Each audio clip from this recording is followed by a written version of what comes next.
Assalamualaikum warahmatullahi wabarakatuh. Di video kali ini saya akan menjelaskan cara membuat proposal penelitian. Mulai dari menemukan masalah, menyusun latar belakang, penarikan kesimpulan, dan refleksi. Penjelasan ini disusun secara runtut dari bab 1 sampai bab 5 sesuai dengan kaidah penelitian ilmiah dan riset pemasaran. Baik, kita masuk saja langsung pada langkah pertama, yaitu cara menemukan masalah. Langkah pertama dalam riset pemasaran adalah menemukan masalah. Masalah pemasaran biasanya berasal dari fenomena pasar, bisa dilihat dari penurunan penjualan, rendahnya loyalitas konsumen, atau strategi promosi yang kurang memuaskan. Baik, perlu dibedakan gejala dan masalah penelitian. Gejala adalah tanda yang terlihat, misalnya penjualan menurun, sedangkan masalah penelitian adalah penyebab utama dari gejala tersebut. Misalnya persepsi harga yang terlalu mahal dan kualitas layanan yang kurang memuaskan. Baik, setelah menemukan masalah, lanjut menyusun latar belakang. Latar belakang menghubungkan kondisi bisnis nyata dengan masalah penelitian yang diangkat.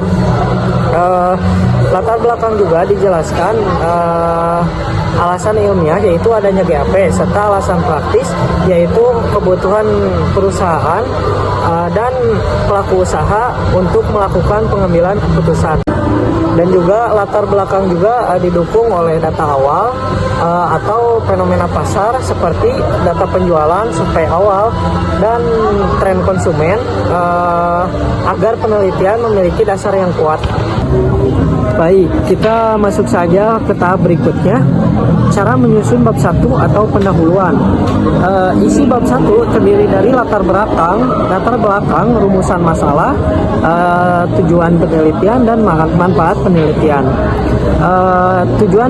Rumusan masalah disusun dalam bentuk pertanyaan, dan tujuan masalah itu menjawab pertanyaan tersebut. Sedangkan manfaat penelitian menjelaskan kontribusi penelitian baik secara akademis maupun praktis. Baik, langkah selanjutnya yaitu cara menyusun bab 2 atau tinjauan pustaka.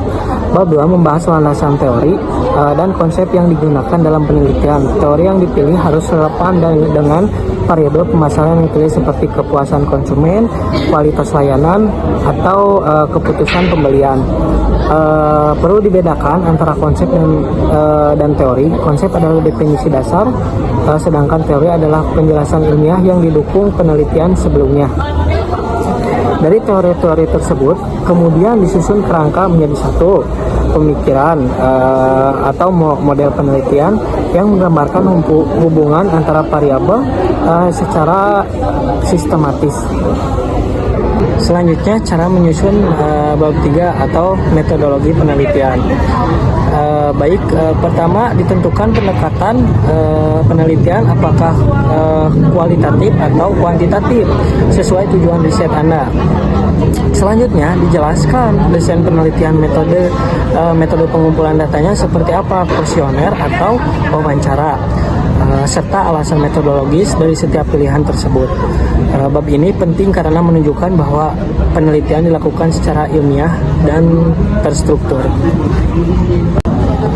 Populasi selanjutnya masuk ke populasi sampel dan analisis data. Penelitian menetapkan populasi dan sampel yang mewakili objek penelitian. Data yang diperoleh kemudian dianalisis menggunakan teknik analisis yang sesuai agar dapat menjawab rumusan masalah yang dapat dipercaya. Dan selanjutnya masuk ke bab 4 dan bab 5. Di bab 4 dan bab 5 ini menyajikan hasil penelitian, sedangkan bab 5 memuat pembahasan, kesimpulan, dan rekomendasi yang disusun berdasarkan data penelitian.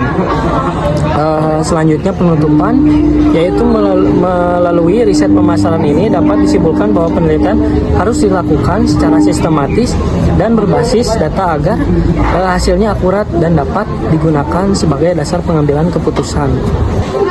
Mungkin cukup sekian yang bisa saya sampaikan. Mohon maaf bila banyak kesalahan. Wassalamualaikum warahmatullahi wabarakatuh.